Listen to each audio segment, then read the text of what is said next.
안녕하세요 여러분, 세상 돌아보기입니다. 예, 오늘은 25년 5월 14일이고 수요일입니다.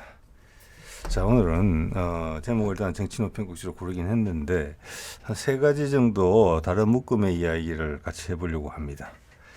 그래서 저도 왜 이 세 가지 묶음에 내가 최근 이제 어제 오늘 뭐 이렇게 관찰한 내용들이죠.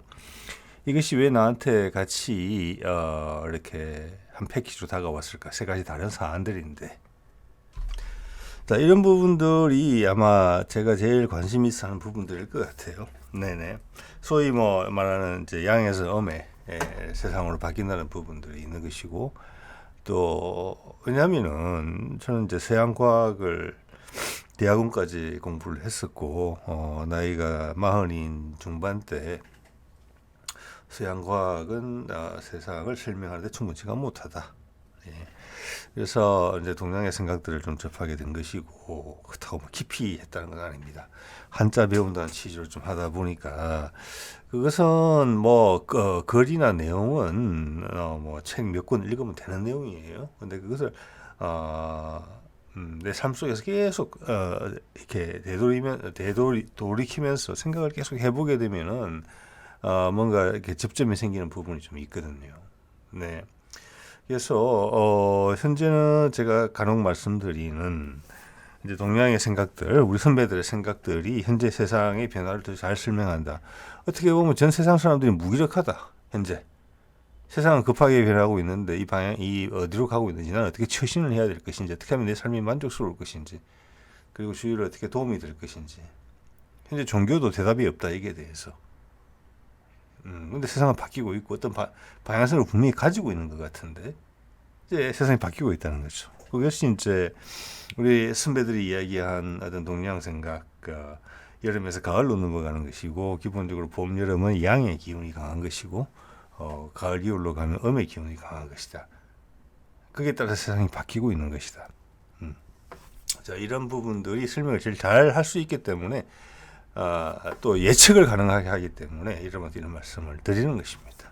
자, 볼게요. 제목을 일단 국민의힘을 무너뜨리는 제보의 힘 이렇게 뽑았는데 중요한 제보들이 좀 나온 것 같아요.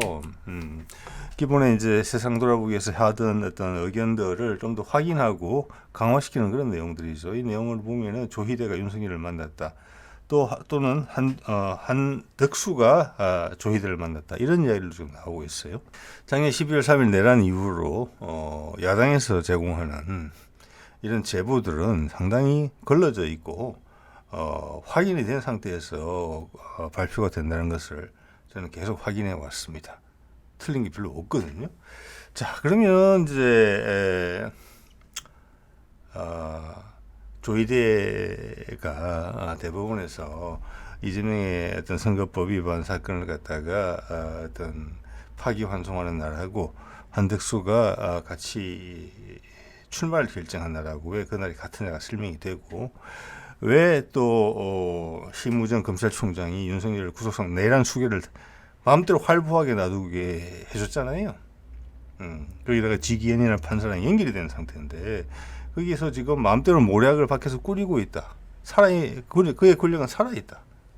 그래서 지금 야당에서 이야기하는 대로, 그리고 저도 그렇게 의견을 내는 것처럼 내란은 끝나지 않았다. 한창 때다 지금. 네, 그런 걸 한번 확인하게 되는데, 이런 것이 나오는 것은 제보에 의해서 가능한 거거든요. 이거는 뭐냐면, 이걸 한번 생각해 보세요. 좀 이따 뭐 지기현의 뭐 룸사롱건도 말씀을 드리겠습니다만, 부패한 권력에 맞서서 우리 대중들이 이런 힘을 가진 적이 있었나? 이런 생각이 들거든요. 이거는 우리의 의식의 문제만은 아니에요. 의식의 전환의 문제만은 절대 아닙니다. 물론 그것도 큰 이유긴 해요. 내 하나를 각각, 나 하나하나를 소중히 여기는 마음이 이제 커졌어요. 내 목소리가 들리기를 바라는 그런 욕구도 커졌어요. 스스로 자기 비하하지 않아요, 더 이상. 자, 이런 것도 커졌고, 동시에 그런 의사 표명을 할 수 있는 도구를 과학기술의 발전이나 이런 걸 우리한테 선사했기 때문에 그런 거예요. 휴대폰. 사진 찍고 녹음하고 다 되는 거잖아요. 한번 누르면 제보할 수 있잖아요. 내 신을 노출하지 않으면서도.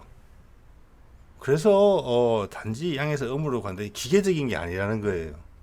모든 것은 그 흐름에 있는 거예요. 그것은 순리라는 거고 우리가 그것을 알고 그게 순응하느냐 아니면 그게 반대하느냐. 근데 세상의 흐름이라는 것이 어떤 방향으로 가기 위해서는 항상 음양인 것처럼 우리 태극 마크, 태극 동그라미처럼 항상 양쪽에 갈등이 있게 마련입니다.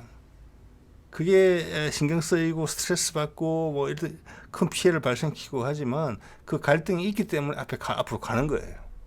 그렇게 생각하셔야 됩니다. 그래서 제가 윤석열을 좀 더럽지만 마중물이다라고 중요한 마중물이다라고 이야기하는 것도 거기에 있습니다. 여러분 악이 없으면 선이 선인 줄 알겠습니까? 천만의 말씀입니다. 예. 그래서 이것은 흐름이다 저는 이렇게 보는 거예요. 여러 가지가 겹쳐야 되는 것이다. 그 진인사 대천명이란 말이 그런 말이잖아요. 사람이 할 일이 있어요. 그러면 순리가 순리대로 흘러가니까 내 사주팔자가 다 정해져 있으니까 난 가만히 있어도 되느냐? 천만의 말씀이죠. 우주가 그렇게 호락호락하지 않지요. 내가 각성을 해서 내 스스로의 이 세상에 온 뜻을 스스로 느끼고 그것을 실행에 옮기는 게 첫 번째예요. 그래야만 순리를 알 수 있는 힘이 생겨요. 그렇습니다. 거기서 지도자와 그걸 따르는 대중이 구분이 되기도 하는 거예요, 여러분. 네. 자,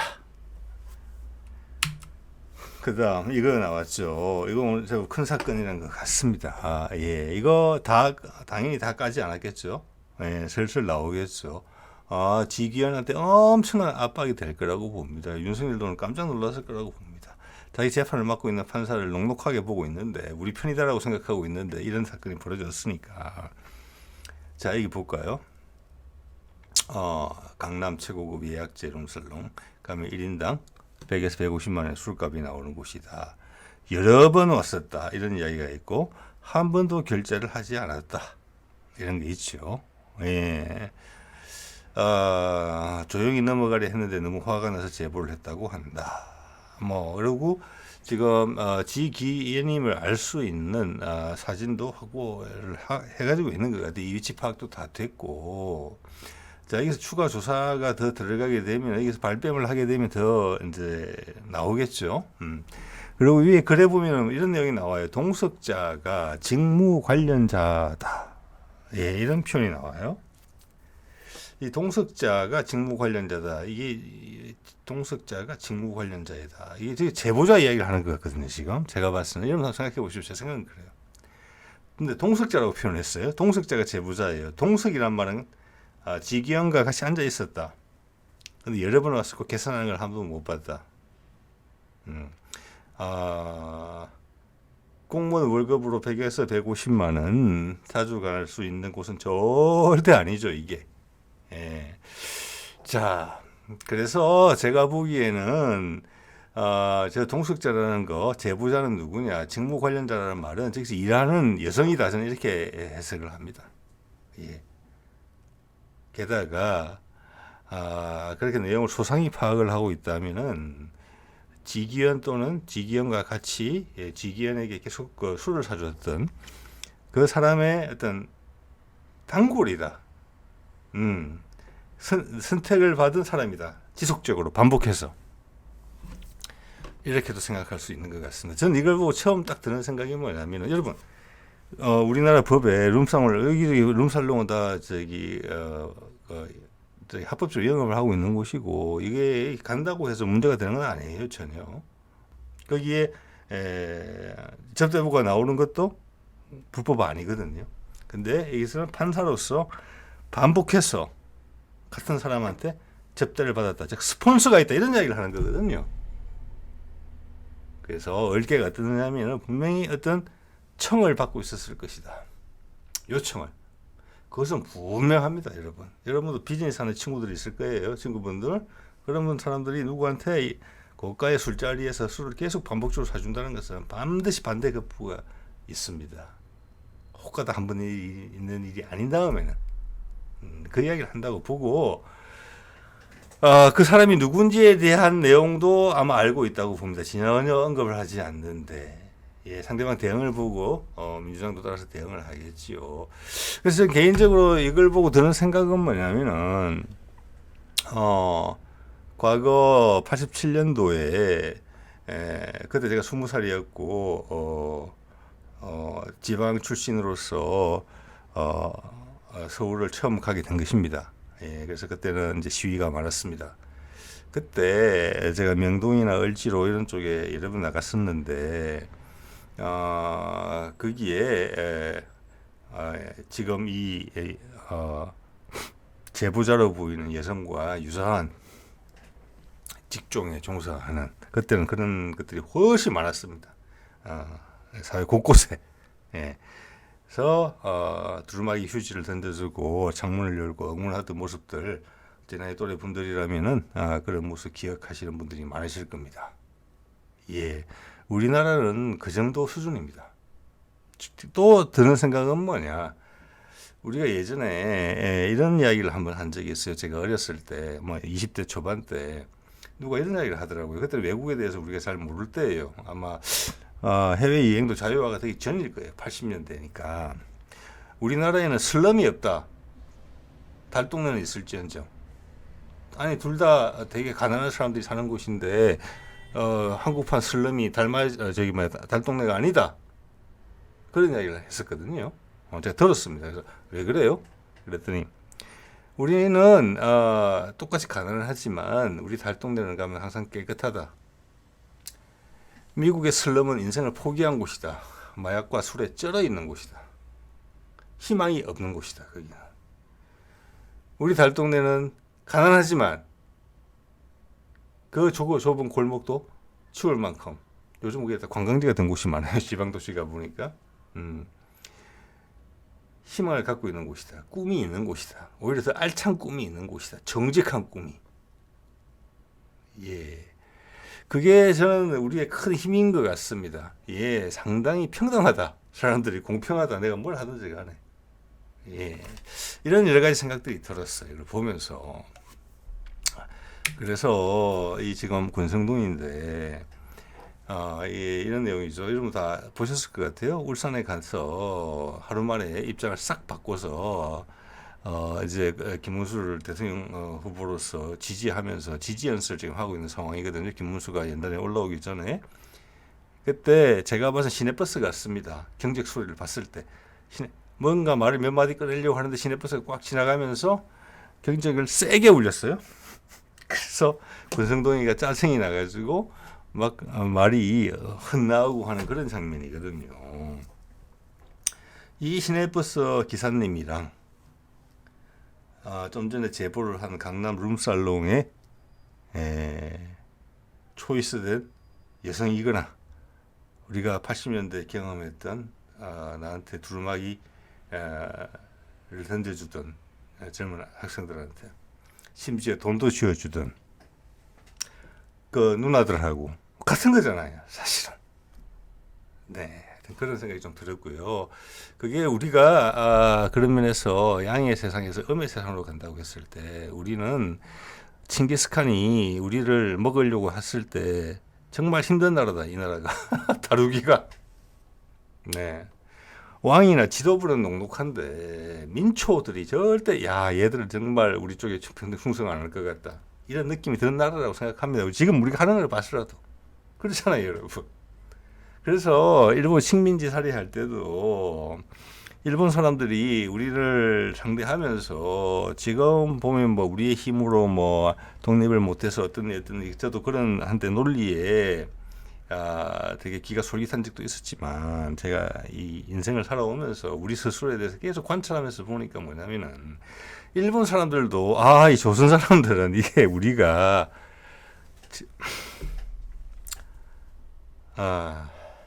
이등 방문이 그렇게 정책적으로 선택을 했을지는 모르겠으나 우리를 겪어본 한국에 진출한 일본 사람들이 보기에는 겪으면 겪을수록 이 사람들이 우리 밑으로 창시 개명을 시키고 일본말을 가르친다고 하더라도 우리 한 부분이 되기는 좀 어려울 것 같다. 버겁다. 네, 그렇습니다. 저기 러시아 같은 경우도 옛날 몽골 제국이 확대했을 때 여러 군데 그 칸국을 만들었어요. 칸국. 그래서 심지어 이쪽에 몽골이 원나라가 망하고 나서도 러시아 지역에 남아있던 그 칸국은 몽골에 충성을 하면서 향후 더 한 100년인가 200년인가 틀릴 수 있습니다. 더 저항을 했어요. 그 외 세력들한테. 우리나라는 해보니까 안 되겠다. 예, 대충 그냥 파견 공무원만 놔두고 부마의 나라 정도 해서 타협을 해서 돌아갔단 말이에요. 그런 것을 우리가 새로운 각도에서 봐야 된다고 생각을 합니다. 지금 그런 생각이 들었어요. 이런 걸 보면서. 자, 권성동이 바로 그 전에 이런 이야기 했죠. 지지율 높았으면 되잖아. 단식 중에 권성동 공개 경로. 이거 뭐 김문수에서 화낸 겁니다. 그러면서 계속 이렇게 이야기했죠. 당원이 원하는데. 당원의 대부분이 원하는데. 후보 교체 이유로. 그런데 투표를 했더니 당원 투표에서 부결된 거잖아요. 그 말은 뭐예요? 당원의 뜻이 아니에요. 누구의 뜻입니까? 윤석열의 지시를 받은 권성동의 뜻이었다는 거잖아요. 그러고 나서 하루 이틀 만에 얼굴을 싹 바꾸고 저렇게 연단에 올라온 사람을 우리는 가만히 두지 않는다는 겁니다. 각자 가진 수단을 가지고 최선을 다한다는 겁니다. 경적을 울려서까지도. 자, 또 제 눈에 띄는 기사가 이런 게 있습니다. 예, 어젠가 정도 본 것 같아요. 일본 기사죠. 25년 4월, 4월이었네요. 지난달이니까. 도산, 11년 만에 최고치다. 일본이. 이 말은 11년 지난 11년간에 걸쳐서 제일 어렵다는 것입니다. 지금이. 그래서 제가 간혹 말씀을 드리잖아요. 우리나라는 그나마 선방을 해서 상대적으로 괜찮다. 다른 것도 다 이렇다. 중국도 마찬가지고 미국도 마찬가지고 유럽도 마찬가지다. 그래서 지금 돌파구가 필요한 것이다. 이 상태로는 지금 상당히 힘든 상황이다. 전 세계가. 이렇게 보시면 됩니다. 예. 여기 보니까 800건을 넘었다 이렇게 이야기가 되어 있는 것 같아요.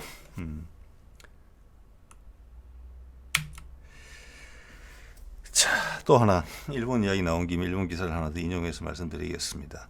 러시아와 우크라이나 교섭에 미국이 국무장관을 파견하기로 했다라고 트럼프가 이야기했다는 내용입니다. 자, 해설을 가하지 않아요. 이 내용이 뭡니까? 여기에 대해서 여러 가지 겹쳐지는 언론의 보도를 보여드릴게요. 여러분이 그 결론을 뭘로 도출할 수 있는지 한번 생각해 보십시오. 저는 제가 도출한 결론을 말씀드려 볼게요. 자, 이것은 러시아, 우크라이나가 이 일본의 보도는 둘이 교섭을 해야 되는데 지금 이제 젤렌스키랑 푸틴인지 하여튼 러시아 대표랑 15일까지 만난다. 15일이니까 내일이잖아요. 지금 우리 시간으로. 현지 시간으로 모레 정도 되죠. 거기에 미 국무장관도 간다는 거예요. 지금. 러시아 쪽에서 누가 올지 모르겠다고 돼 있어요. 일본 방송을 보니까. 이런 부분에서 일본 방송 되게 정확합니다. 예, 제가 쭉 살펴보고 있는데 몇 년에 걸쳐서. 자, 이것은 뭐냐? 되게 무르익었고 트럼프가 이것을 확실히 끝내려고 한다 이번에. 이건 되게 단계적이죠. 얼마 전에 미국과 우크라이나 간에 광물 협정을 맺었어요. 이제 그게 큰 틀이에요. 그게 이제 그 옛날부터 트럼프가 제시했던 틀 속으로 들어왔다는 겁니다. 거기다가 15일 날 만난다. 라고 러시아 대표단을 푸틴일 수도 있어요. 그렇게 며칠 전에 보도가 나왔어요. 거기에 다시 며칠 있다가 트럼프가 이런 발언을 하게 되는 것입니다. 이것은 무르익었다. 이제 종전협정이 휴전협정이 조만간 조인될 수 있다는 이야기를 하고 있는 거예요. 전 세계 언론의 발언과 다른 것이죠. 그래서 희한한 소리들을 한다는 것입니다. 자, 이렇게 되면 제가 뒤에 좀 보여드리겠습니다만은 제가 생각하기에는 트럼프가 6월이 오기 전에 이걸 마무리 지으려고 한다. 이렇게 봐집니다.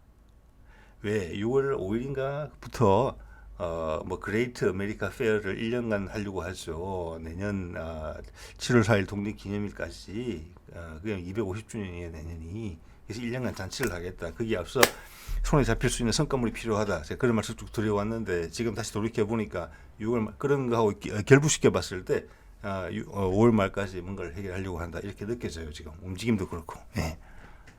그래서 상당히 혼란스러운 표현들이 나오거든요. 같은 기사인데 위에 지금 MBC가 다룬 거하고 밑에 인도 언론이 다룬 거하고 한번 볼까요? 위에 뭐라고 되어 있습니까? 시리아의 제재를 해제했다. 그래서 지금 중동이 되게 반겼다라는 부분인데 과거에도 그런 말씀 좀 드렸던 적이 있는 것 같습니다. 시리아 건은 상당히 복잡해요. 예. 지금 레바논 위에 있잖아요. 게다가 이제 러시아가 지지하던 아사드 정권이 몰락하고 반군 세력이 올라왔어요.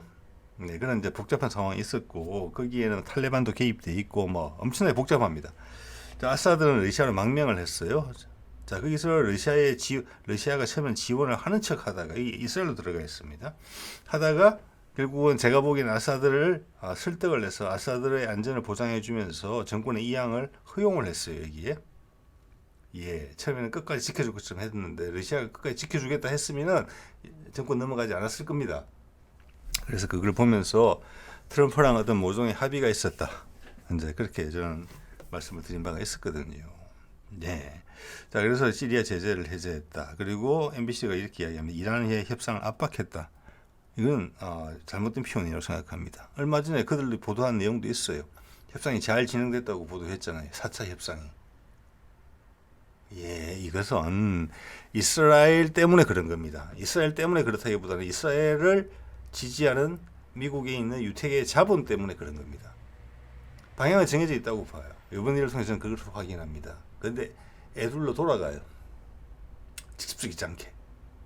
왜? 그 유태계 자본이 빠져나가면 안 되니까. 그래서 트럼프가 상황에 맞는 전략을 구사하고 있어요. 예, 관세 같은 부분에 있어서는 적나라하게 그냥 앞뒤 안 가리고 무대포로 밀어붙이지만 이 시리아 같은 거 해결하는 거 보면 안 해요. 이것은 다른 방법을 택하고 지금 한반도에서 관여되는 문제는 제일 엄청나게 조심해서 하고 있어요. 자, 그게 한반도권의 활용 점정이 될 것이다. 나머지 것이 마무리되면 그렇게 모이게 될 것이다. 어떻게 또는 동시에 발생할 수도 있다. 예, 트럼프의 공적이 미국의 어떤 이미지가 최상으로 자리매김할 수 있는 그런 순간을 골라서 터뜨릴 것이다. 이제는 그런 느낌이 정확하게 오고 있습니다. 밑에 뭐라고 되어 있습니까? 위에 우리 MBC는 그렇게 표현했는데 밑에서는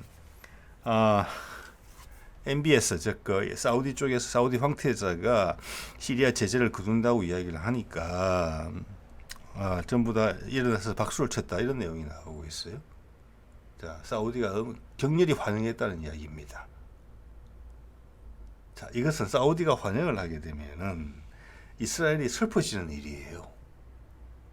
가자가 힘을 얻는 일이에요.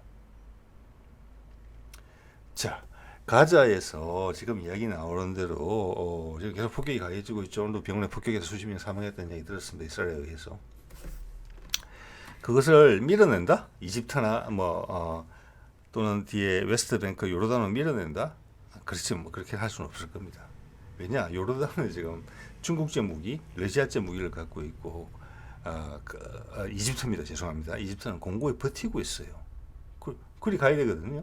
안 가요. 그럼 요르단이 받겠습니까? 아니에요. 자, 이것은 네타냐후와의 트럼프와의 게임이고 다른 말로 하자면 트럼프와 유태계 자본의 게임이에요. 유태계 자본을 미국에 계속 머무르게 하면서 네타냐후를 제압하려고 해요. 그리고 아랍의 인심을 얻으려고 해요. 그러면 다른 몇 가지 일들이 계속 추진이 되어 나가야 돼요. 그냥 이렇게 정지되어 있는 상태에서 땅 따먹기 식으로 그림을 그려갖고는 이게 설명이 안 되거든요. 역동적으로 끌고 나가야 돼요. 전체가 맞아야 돼요. 그래서 이것은 러시아랑 협의가 되고 있는 거예요. 그 자본들한테도 네타냐후 생각이 아쉬움이 안 날 정도로 새로운 매력 포인트를 계속 줘야 된다는 부분이 분명히 있다는 말씀 제가 드리는 겁니다. 역동적이라 할 때는. 네. 자, 조선일보에서 어제 이런 보도가 났어요. 제가 이걸 유심히 봤거든요. 조선일보가 당황하는 제목을 한번 보십시오. 후티 반군을 박멸한다던 트럼프. 우리 얘기 이런 기사 많이 떴잖아요. 후티를 박살냈다. B2 스텔스 폭격기를 보내서 아작을 냈다. 항복을 하기 시작했다. 이런 기사까지도 본 것 같습니다. 제목상으로. 저는 그거 아니라고 봤거든요. 여기는 지상군을 보내서 땅을 점령하기 전까지는 후티는 절대 손 들지 않습니다. 지상군 보낼 역량이 되느냐 미국이 거기에 지금 이 상황에서 천만의 말씀이죠. 그래서 그것은 요식행위다. 신용하는 것이다. 뭔가로 분위기 끌고 가기 위해서. 그래 계속 생각을 하죠. 저는 이렇게 했다. 그런데 이렇게 얘기했어요. 한참 막 혼자 가서 때리더니 트럼프가 승리했다. 그리고 휴전했다. 휴전을 선언했다. 자기 혼자. 자, 이것은 뭐냐? 시리아에 대한 제재를 해제한 거랑 일치하는 것이고 이 두 가지는 뭐와 연결되어 있습니까? 이란과의 협상을 하기 위한 전제 조건이에요. 이게 후티가 이란의 지원을 받고 있는 거잖아요. 그죠? 자, 그리고 또 우리가 한 번 더 확인하는 것은 바이든이 뻘짓을 해가지고 또 중국의 개입으로 사우디하고 이란이 가까워졌잖아요. 그리고 브릭스도 같이 들어간다 이런 말도 나오고 그랬어요. 한 패키지가 된 거예요. 그렇게 바이든과 네타냐후가 철천지 원수였던 사우디와 이란을 화해시켰단 말이에요. 어떤 방식으로든지 간에. 그 현실은 받아들이는 거예요. 그게 흐름이니까. 자, 그래서 시리아에 대한 후티한테다가 일방적인 휴전을 선언하고 시리아 제재를 해제하죠. 그러니까 뭐 사우디가 좋다고 박수 치는 거 아니에요. 그러면서 이란과는 협상이 잘 진행되고 있다. 여기에 대해서 이스라엘 반응을 말해줘야 될 거잖아요. 이스라엘 어떻게 생각하겠습니까? 거기에 대해서? 가자 사람들 쫓아낼 수 있겠습니까? 지금 말씀드린 그 나라들 시리아, 후티, 이란, 사우디 전부 다 팔레스타인인들을 바깥으로 내보내는 것에 극렬히 반대하는 국가들이에요. 뭐 아랍의 나라들이 다 그렇지만 그리고 밑에 이집트는 힘이 약하니까 러시아와 중국 세력을 끌어들여서 딱 막아서고 있는 거란 말이에요. 자, 트럼프가 이 말을 꺼낸 건 뭐냐? 좀 전에 러시아와 우크라이나의 협상에 미 국무장관을 파견하겠다. 자기의 대리인을 직접. 그것을 끝장을 보겠다는 거잖아요. 그거랑 다 이어져 있는 거예요. 이것랑 같이 이어져야만 미국에 있는 유태인 자본이 흔들리지 않는 거예요. 빠져나가지 않는 거예요. 여기서 다른 걸 제시할 거예요. 경제적으로 뭔가를. 그걸 제시하려면 북한이 등장할 수밖에 없어요. 지금. 단기간에 달러를 투자해서 돈을 벌 수 있는 곳이거든요. 이래 되면 좀 이따 새로운 기술 표준에 대한 이야기가 나오게 돼 있다. 성기를 잡았다라고 생각하고 밀어붙이는 거예요. 역시나 5월 말까지. 이렇게 보인다는 겁니다. 지금. 자, 이런 내용이 있었죠. 5월 12일 날 보도된 거네요. 15일 푸틴 기다릴 것. 그러니까 젤렌스키 입에서 이 말이 나온 거잖아요. 먼저 만나기로 한다. 여기가 이렇게 숙이고 들어간다는 거예요. 먼저 여기에 트럼프가 이틀 있다가 이야기하는 거잖아요. 국무장관 간다고. 자, 그리고 미국 이란 4차 핵협상 고무적이다 그래놓고 협상을 압박했다라고 좀 이제 MBC 기사는 자기 같은 입으로 두 말을 지금 다른 색깔의 말을 하고 있어요. 협상 고무적이다. 이것도 결론에 거의 다 달았다는 것입니다. 그래서 저는 이 트럼프가 이 전체를 조율하고 있다. 극점으로 이끌고 있다. 그 극점의 옆에는 북한과의 관계 개선이 놓여져 있다. 이렇게 본다는 것입니다. 네. 그래서 지금 윤석열은 고삐 풀린 망아지처럼 혼자 돌아다니면서 중요 인사들, 자기를 지켜줄 수 있는 인사를 다 만나고 그 사람들의 신원과 그 사람들의 분위기가 지금 다 전 국민한테 노출이 되고 있죠. 김현장부터 해가지고 어떤 세력들이 윤석열 지지하고 있구나. 그들도 큰 패착을 말해야 될 것입니다. 그들도 위기에 있기 때문에 자신들을 노출하고 나오는 겁니다. 그렇게. 그래서 드라마틱하다는 겁니다. 제가. 자, 여기 저항하는 세력이 있죠. 한국에서는 독립군 마냥 윤석열이 혼자 저러고 있죠. 그래서 남은 기간 동안 조심해야 되겠죠. 진짜로. 저는 일이 생길 수 있다고 봅니다. 그 극점에서. 나토 다음 달 정상회의에 한국과 일본 등 초청. 얼마 전에 나토가 일본을 다녀갔다는 이야기도 있었습니다. 이것은 이제 우리로 치자면 윤석열이에요. 현재 나토가 지금 트럼프가 시도하는 일들에 대해서 반대를 하겠다는 거거든요. 현재 기득권들을 이야기하는 것입니다. 자, 아시아판 나토 이야기를 하지 않겠습니까? 우리끼리라도 하자 이런 이야기를 할 수 있어요. 그렇지만 그들끼리 모여서 이런 이야기를 한다고 했을 때 한국은 지금 선거판이고 또 이런 일본은 지금 미국한테 목이 딱 매여 있는 상황이죠. 이시바가 지금 정권이 취약하기 때문에 권력이. 그래서 힘이 바짝 올라 있는 러시아하고 미국이 이걸 밀어붙인다. 그리고 당근을 분명히 또 줄 거예요. 당근 아니면 째찍을 줄 수 있죠. 관세 협정 이거 가지고. 그리고 트럼프는 가지고 있는 패가 여러 개가 있어요. G7을 꼼짝 못하게 할 수 있는. 거기다가 물밑으로는 러시아가 지원을 한단 말이에요. 트럼프의 아이디어에. 그래서 발악은 하는 것입니다. 이렇게. 자, 조금 전혀 다른 이야기 같지만, 기술적인 이야기 같지만, 제가 오늘 이걸 쭉 보면서 뭘 느꼈느냐 하면은, 자, 여러분 이걸 동의를 먼저 해주셔야 될 것 같아요. 문재인 정부 때 수소법을 만들어 가지고 이것을 급격하게 수소 기술에 투자를 했습니다. 상당한 성과가 있었다고 봅니다. 그런데 윤석열 정부가 들어오면서 그 과정이 단절됐어요. 제가 그걸 뭘 보고 느끼냐면은 당시 산자부에서 수소 관련해 가지고 일주일에 한 번 정도가 계속 영상을 올리는 게 있었거든요. 거기 뭐 사무관인지 주무관인지 제가 나와가지고 수소 기술과 관련된 핵심 부분에 대해서 설명을 해주는 게 있었고, 전 그걸 통해서 많이 배웠습니다. 수소 기술에 대해서. 근데 그 담당자가 마지막 영상에서 아쉬워할 만큼 그게 중단됐어요. 자, 옛날 굴뚝산업하고 대형 원전으로 돌아갔잖아요. 그래서 재생에너지는 그냥 찬밥 편세가 됐단 말이에요. 근데 제가 쭉 살펴보니까 이 기사가 언제 나왔냐? 작년 7월 정도 나왔어요. 이때 7월에 유사한 이야기가 갑자기 폭발적으로 증가했어요. 수소에너지에 대해서. 2년 동안 잠잠하다가.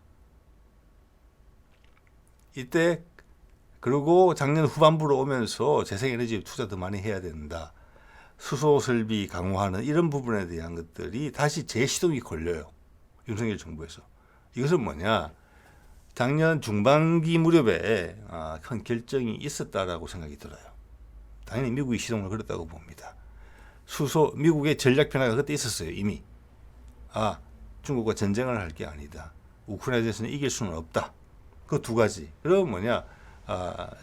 푸틴이 이야기하는 다극화 사회로 가면서 사다리 걷어차기를 해야 된다. 중국에. 그 중에 하나가 수소다. 전 세계 에너지를 다 바꾼다. 즉 가장 핵심적인 것은 차를 다 바꾸는 거예요. 차를.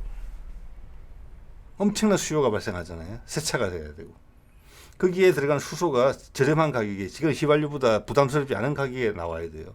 그러기 위해서는 현재 러시아가 가지고 있는 가스를 수전기에, 고온의 수전기에 섞어서 수소를 만드는 방법이 제일 싸게 만드는 방법이 처음에 그게 필요해요. 향후 다른 현재 재생에너지 방식이 효율이 되면서 수소가 그린 수소가 값싸지겠지만, 그래서 사할린이나 이런 곳에, 몽골 같은 곳에 지열이라는 게 상당히 크다는 겁니다. 자, 어차피 천연가스를 수증기하고 결합을 시킨다고 했을 때 거기서도 탄소가 나오긴 해요. 탄소가. 그렇지만 그 탄소는 집중적으로 한 군데서 나오기 때문에 포집을 하면 되는 것이고, 오히려 더 걱정이 되는 부분은 수증기를, 고온의 수증기를 만들기 위해서 화석 연료를 떼거나 또는 원자력을 이용하거나 그래야 되잖아요. 지열을 이용하면 그게 필요가 없어요. 그래서 그게 그레이 수소긴 한데, 그레이 수소 중에서 상당히 깨끗한 편이에요. 대량으로 생산할 수 있어요. 그래서 수소로 넘어간다고 이야기를 했을 때는 러시아는 그 준비를 오랫동안 해왔단 말이에요. 예, 러시아와의 관계 개선, 러시아의 천연자원, 천연가스, 연해주에, 사할린에, 캄차카에, 그거 전제 없이는 불가능한 일이에요. 그러면 미국이 전기차처럼, 야, 그래, 수소 기반 시설, 수소차, 우리 포드나 GM에서 하겠다. 아니오시다죠, 그거. 2, 3년 만에 따라잡히겠죠. 테슬라도 따라잡혔는데, 전기차.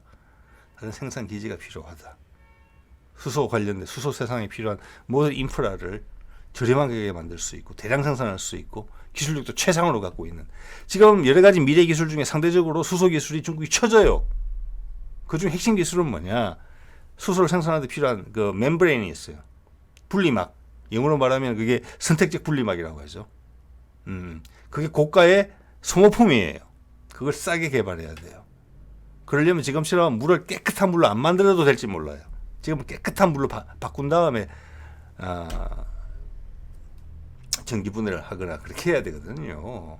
자, 그 부분하고 또 재생에너지를 만드는 영역이, 예를 들어서 태양광이나 풍력에서 예를 들어서 몽골의 초원에 태양광이나 풍력이 있어봤자 소용이 없죠. 전선을 수천 킬로 끌어와야 되잖아요. 수출하려면 말이 안 되는 것이고, 그걸 큰 배터리에 저장을 한다, 그것도 말이 안 되는 방식이에요. 날아가야 돼요, 하늘로 다. 그런데 그것을 수소로 바꿀 수 있으면, 또 그 수소를 액화시킬 수 있으면 저렴한 가격에 그것을 수출할 수가 있게 되는 거예요. 그래서 수소에너지는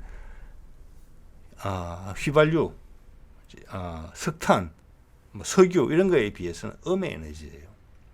왜? 석탄이나 원유 같은 것은 한 군데 밀집되어 있어요. 그게 나는 데만 나요. 편차가 커요, 국가마다. 그런데 음의 에너지, 수소 에너지로 오게 되면은 재생 에너지, 국토만 있으면 누구나 어느 정도 다 생산할 수 있어요. 그죠? 시장이 전 세계로 퍼질 수 있다는 것입니다. 태양광 사업하고 풍력 발전이, 거기다가 핵심은 수소죠. 좀 전에 말씀드린 것처럼 기술을 고도화하면서 저렴화할 수 있는 부분, 분리막 부분 하고 액화 기술, 그게 핵심이라고 보거든요. 그래서 우리가 K3 전차를 수소 연료 전지로 하겠다. 군에서 쓰는데 현재의 디젤류하고 차이가 없게 하겠다. 그 가능하기 때문에 군에서 쓰는 거잖아요. 그래서 우리는 그런 부분에서 거의 최고의 기술을 확보하고 있다. 지금까지는 않았다 아직. 근데 그것이 왜 작년 7월 달부터 그래서 그게 작년 7월 달부터 어느 정도 결정이 된 것으로 보인단 말이에요. 왜? 우리 쪽에서 이런 기사가 확 나오기 시작하고 그 뒤에 정부의 후속 조치가 있었거든요. 윤석열 정부에 재생에너지를 싫어하던 건들이 문재인 정부에서 불을 붙인 수소 에너지를 당연히 싫어했겠죠. 문정부에서 했던 걸 다 싫어했잖아요. 근데 그걸 다시 받아들일 수밖에 없던 이유가 뭐냐? 그래서 미국이 그때 전략을 바꿨다. 그리고 동시에 그와 함께 무슨 일이 발생했느냐? 한미일 상호 방위 조약은 안 한다. 한미일 군사 동맹은 안 한다. 이거랑 시기가 맞물려져 있어요. 과거의 방식으로 한미 상호 방위 조약 그리고 미일 상호 방위 조약으로 그냥 간다. 그게 우리 윤석열을 엄청나게 놀래키게 한 일이고 기시다를 놀래키게 한 내용이거든요. 그거랑 타이밍이 일치해요. 수소 이야기가 나온 게. 즉 전 세계 전략이 바뀌었다는 겁니다. 트럼프한테 우호적인 방식으로 그게 현실적이다라고 판단했다는 거예요. 제 생각이고요. 네. 자, 그러면서 이런 얘기가 나와요. 얼마 전에도 제가 말씀을 드렸었죠. 부산에서 향후 지하철 노선을 결정을 하는데 상당히 우선순위가 높은 지하철 노선 중에 하나를 수소로 하겠다. 예, 그것은 다른 지자체도 몇 군데 더 있는 것 같아요. 네. 자, 그러면 전 세계에서 수소 기차가 일반화되지 않을 다음에는 우리 지자체가 그런 결정을 할 리가 없잖아요. 부산의 결정은 가장 최근이었던 것 같습니다. 공식적으로. 그래서 마침 KTV에서도 이런 내용을 보도를 했더라고요. 며칠밖에 안 된 겁니다. 수소 열차 실정에 착수한다. 돈 들여서 한다는 거예요. 2028년 상용화 목적이에요. 이것은 이 기술은 이미 확보하고 있어요. 어려울 게 전혀 없어요. 현재는 수소, 액화 수소 가스가 아니라 기체 가스를 넣는 것 같아요. 그래서 아마 운행거리가 600km 이러면 좀 부족하죠. 저게 액화가 돼야 된다고 봅니다. 이 말은 뭐냐면 저는 이렇게 이해를 하거든요. 이 필요한 기술은 다 있어요. 그건 아마 독일에서 우선적으로 이걸 아마 한 모양이던데 있는데 흐름이 와야지 이걸 활성화시킨다는 거잖아요. 그 흐름이 왔다는 겁니다. 지금 작년 여름부터. 네, 이제 이 길로 좀 가게 될 것이다. 여기서 얼마나 중국을 밀어낼 수 있느냐. 자, 우리는 세계 최고의 수소 기술을 가지고 있습니다. 예, 북한이라는 최적의 생산지까지 가지고 있어요. 전 세계 수소차가 어떻게 되겠습니까?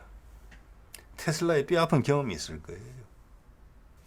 자, 이런 것은 또 뭘 의미하는고 하니 이런 기술 표준, 수소 에너지에 대해서 세계 표준을 정하는 그런 것들이 다시 확 좀 느슨해졌었거든요. 지난 몇 년간. 그것들이 확 조여져서 시기가 더 앞당겨질 수도 있겠다. 그래서 지금 AI라는 부분하고 차세대 기술로 보면 수소 에너지 그리고 차세대 이제 소형 원전 이런 건데 AI 같은 부분에서는 미국이 기술 격차를 만들기가 어렵잖아요. 중국보다. 그렇기 때문에 수소나 차세대 원전 이런 표준에 대해서 강하게 집착할 것이라고 봅니다. 그래서 아마 금년 초, 작년 후반, 저도 그때 또 보여드렸습니다만은 국내에서 전기 추진 선박인데 그 전기를 만드는 소스가 차세대 원전인 거. 네. 고속 정식료를 쓰는 거, 나트륨, 액체 나트륨을 쓰는 거. 그거 이야기가 이미 나왔고 어떤 예상도 같은 것도 나오고 했죠. 저 그걸로 간다는 겁니다. 그것도 환경 문제하고 상관이 있거든요. 예, 큰 함선들이 선박들이 저기 벙커시유 같은 걸 쓰면서 그 대기 오염에 기여하는 바가 상당히 큽니다. 그래서 그것을 줄인다 했는데 어떤 방식으로 줄여야 되느냐. 자, 예를 들어서 이런 거예요. 언제까지 전부 다 이 전기 선박으로 바꾼다. 기준치를 확 줄이게 되면은 배출치를 선택이 그것밖에 없게 될 거예요. 그런 식으로 조정할 겁니다. 수소차도 그렇고. 그럼 전 세계 선박을 새로 만들어야 돼. 전부 다. 그겁니다. 그래서 경제에 활력을 주겠다는 거예요. 그래서 이제 전기차는 이미 옛날 이야기가 됐고 수소차에 대한 인센티브나 방향성이 상당히 타이트하게 짧은 시기로서 달성 목표가 주어질 가능성이 높다.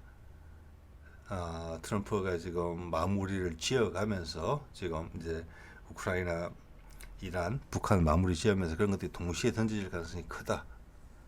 예, 그래서 중국을 계속 정신없이 만들 가능성이 높다. 자, 이런 내용들이 짐작이 돼요. 예, 그래서 이 또한 전체 흐름이 하나로 좀 연결이 되어 있다.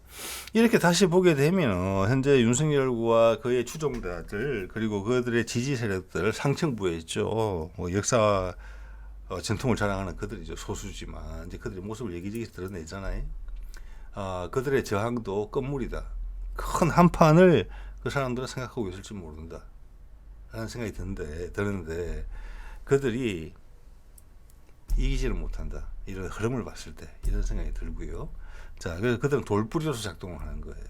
돌뿌리로서. 돌뿌리 탁 차면 발가락에 발톱이 빠지면서 피멍이 들 수도 있어요. 또는 발가락이 부러질 수도 있어요. 그렇지만 우리 발걸음을 막지는 못하게 될 겁니다. 자, 거기서 우리가 경험하게 될 어떤 피해의 정도 분명히 뭔가 있을 거라고 저는 생각이 듭니다. 그냥 넘어갈 수는 없는 상황이에요. 지금 이게 그들도 발끈한다는 것입니다. 꿈틀합니다. 한번 그런 생각을 지울 수가 없게 됩니다. 이런 흐름을 보고 있는데 더더욱더 자, 오늘 이 정도 말씀드리겠습니다.